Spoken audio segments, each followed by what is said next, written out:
Taxi drivers, what's the deepest secret you've overheard in your cab? I've been wanting to go to New York and interview cab drivers about this, so I could write a book about it, but Reddit seems like a good place to start. Drove a cab for a while on weekends while in college.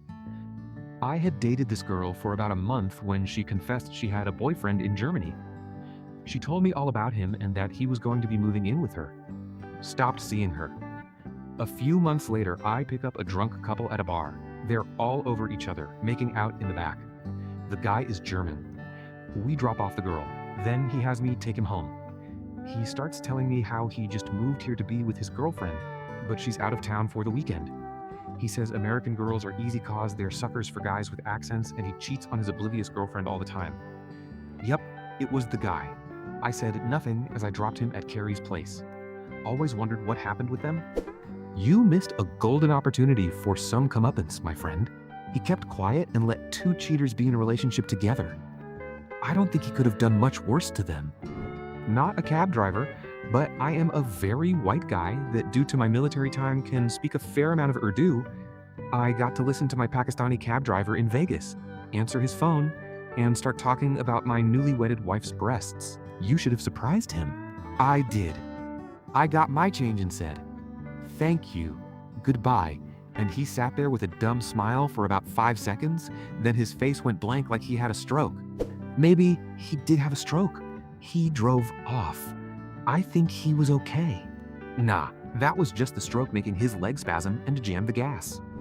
I had 2 lawyers representing opposite sides in a divorce planning to prolong the proceedings. I'm assuming that means their fees are higher? Well, the total they will charge will go higher since they charge per hour. It's a common practice among lawyers to prolong cases and shit just to charge more, but 2 lawyers on the opposite sides planning it, that's just crossing the line.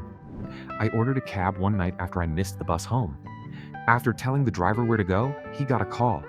He apologized and closed the plexiglass window to take it privately. I guess the ceiling on it was off or something like that, because I heard him very clearly say that he'd pick up his kilo in 20 minutes.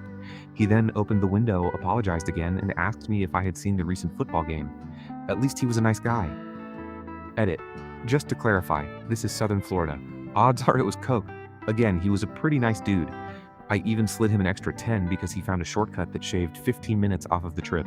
Taxi drivers actually can very easily traffic drugs in their cars, as they are constantly moving and rarely get searched by cops. They also have plausible deniability if they get caught. We used to have this customer, super nice lady, taking care of 5 of her grandkids because her own kids are no good and she stepped in to take care of them. We took her shopping, to the bank, took the kids to school, did all kinds of stuff for her. But when I started driving nights, she was hooker. Short stint driving cab in Boston area. 2 very attractive passengers come in. I assume they are a couple, even though the man is clearly far older than the woman. Talking loudly about getting away from Boston and going to Paris. I try to strike up some conversation and ask them how long they are going for, and they say they are moving there the next day. Turns out the dude was married, like to another woman. His wife was out for the night, and he was just packing up some stuff and moving without telling her, or his 3 kids, until he was there. Asked me if I could give them a ride to the airport in the morning and I'd have to meet them around the block. I said no. I got no tip. My dad is a cab driver, and so is my uncle. My dad has driven everything, from drug dealers who have got pulled over and arrested in the vehicle to celebrities. My uncle once drove home 2 hot girls from the bar who began making out and were having fun by the time they got to their destination. They said they had no money, my uncle said no problem, and went home. My dad drives around many former NHL players and current CFL players and genuinely enjoys his job. Hot girl plan. Have fun and free taxi cab ride. It's a win-win. Actual cab driver. Posting for my cab on a slow night at that. About a year and a half ago, I was driving some folks from the college town, where I work, to a much larger city about 40 minutes away. A surprisingly large fare. Anyway, over the course of the trip, it became clear that they had come into town to deal coke at the club I picked them up at. Part of their conversation was in Spanish, so I'm not super confident, but I think they sold about half a kilo that night. They paid me from a huge roll of mostly large bills. The leader of the group is also clearly high as hell and started to get really freaked out and insisted that I pull off the expressway to get some soda. I had an unopened Monster Energy in the cab, handed it over. Ended up making almost 100% on the tip. One of the very best runs I've ever done. My grandfather drove a taxi for a little while in the 1950s important to the story. He does an overnight shift and picks a woman up with a guy my grandfather thought was her husband and drives them to her house. The next morning, Sunday, he picks the same woman up at her house with a different guy. They were on their way to church. He got a good tip on that one. So how were the 1950s important to the story? More taboo back then. My girlfriend told me that she once got thrown out of a cab because the driver was so disgusted by the sexually explicit conversation she was having with her friends. Come on, man, you gotta tell us more than that. Doesn't want to be thrown out of Reddit. What, you want to get thrown out of the cab too? Don't drive anymore, but I used to drive in Memphis. I would sit at the Peabody on Friday and Saturday evenings. Usually I got the elite but not above taking a cab, folks. One evening, the parking lot was packed. I mean, the valets were so far behind, I could barely get my cab past the other cars to get in. I'm keeping an eye on the concierge at the door so I can see when he waves me over. I'm looking, and who comes out the door but Stephen Seagal? The concierge waves a town car down to the door, Seagal gets in, and it takes off. I'm kind of in awe, because that's the second closest I've been to a celebrity type. 5 minutes later, I'm contemplating leaving when the concierge whistles and waves me down. I pull up to the curb.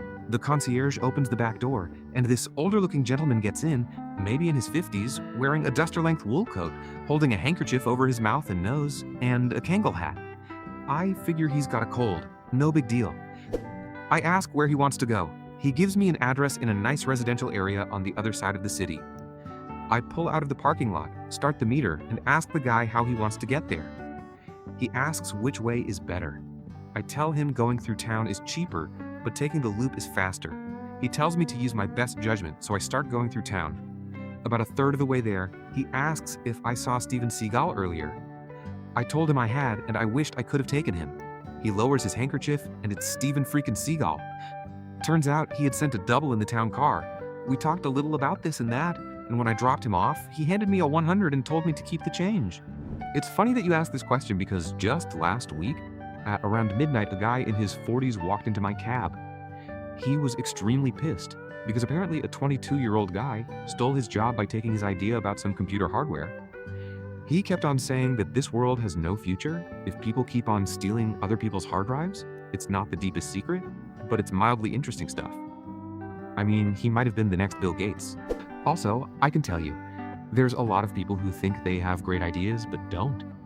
Being in technology, I get no end of people who want to have me build the next Facebook, Google, and Microsoft for 10% equity and no pay, no marketing plan, and no clue of what any of that means. A VC told me one time, ideas are a dime a dozen. Execution is where it's at. If you've got a great idea, but he has to then find a team to turn it into something, you are going to get a lot less attention than someone who can actually run with it. This is only semi-relevant, but I picked up a guy once who started talking about a night he recently had out of town and met some hot bartender or something. It was a very awkward conversation because it seemed like there were a lot of weird pauses whenever I would reply, and a lot of his responses to what I said didn't quite make sense. After a solid 15 minutes of this, I realized he was talking to a friend via a Bluetooth headset. I've never felt so dumb. I had 3 girls spend the cab ride talking about the fake boobs of the middle one. Apparently, the best place to get a boob job is Beverly Hills. They're cheap there because there's such competition for the business, and they are very good because they deal with a lot of volume. That's all. Thanks for watching. Tell me your wild taxi stories down in the comments. Smash the like button, subscribe, and turn on notifications. See you tomorrow. Big hugs.